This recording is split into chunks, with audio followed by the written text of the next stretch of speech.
Friends, ચેતનાની રસોઈને subscribe જરૂરથી કરજો અને બેલ આઇકન દબાવજો લેટેસ્ટ વિડીયો માટે. Hi friends, welcome back to ચેતનાની રસોઈ. આજે આપણે બનાવશું એક પંજાબી સબ્જી, પાલક પનીર.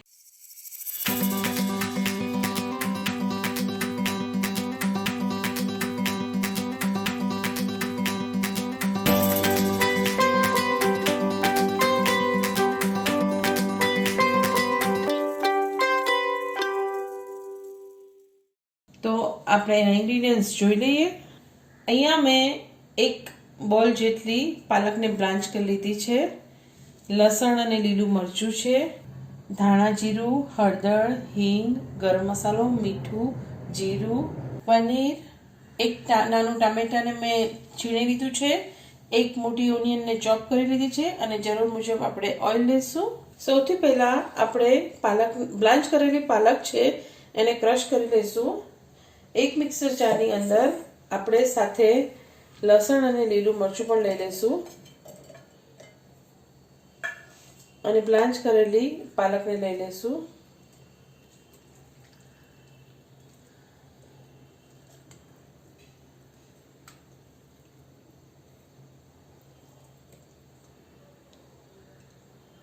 અહીંયા મેં એક કઢાઈની અંદર 2 ટેબલસ્પૂન જેટલું ઓઇલ લઈ લીધું છે. ઓઇલ ગરમ થાય એટલે આપણે એની અંદર 1 ટીસ્પૂન જેટલું જીરું એડ કરીશું. 1 પિંચ હિંગ એડ કરીશું.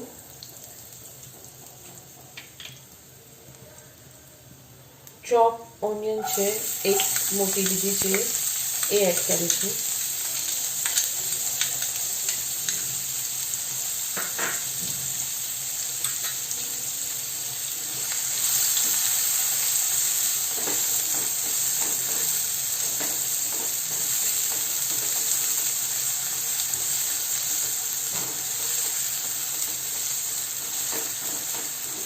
ઓનિયન ગુલાબી થાય ત્યાં સુધી આપણે થવા દઈશું એને.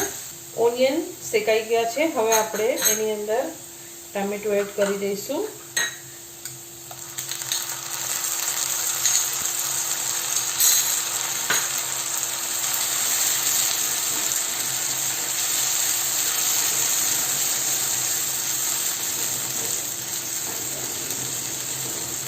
એની સાથે જ હવે આપણે મસાલા કરી દઈશું. અહીંયા મેં 1 પિંચ જેટલી હળદર લીધી છે,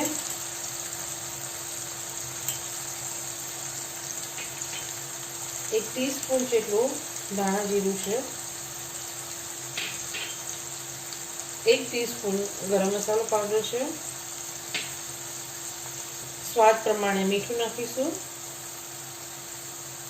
હલાવી લઈશું બધું બરાબર.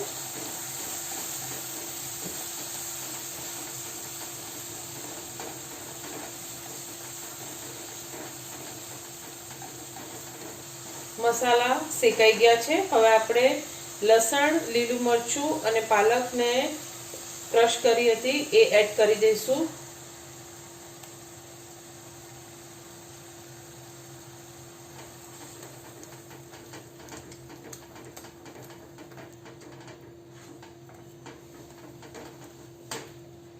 થોડું પાણી એડ કરશું.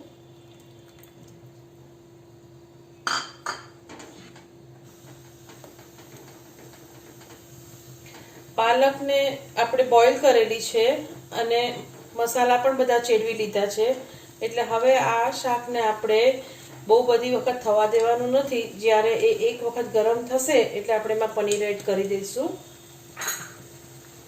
હવે આપણે એની અંદર પનીર એડ કરશું.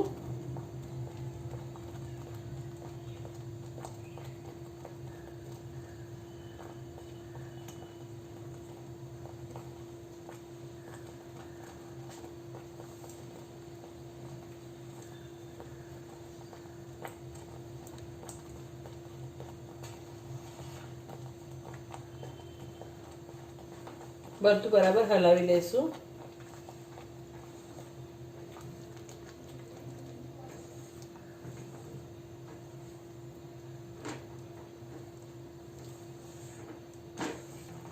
એક નાની ટીસ્પૂન જેટલું ક્રીમ એડ કરીશું.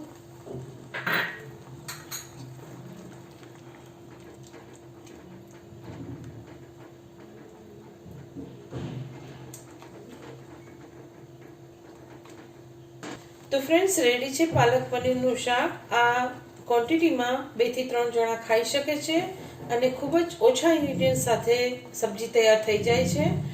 તો આપણે એને સર્વિંગ બાઉલમાં લઈ લેશું. તો ફ્રેન્ડ્સ, રેડી છે પાલક પનીરની સબ્જી. તમે પણ જરૂરથી બનાવજો.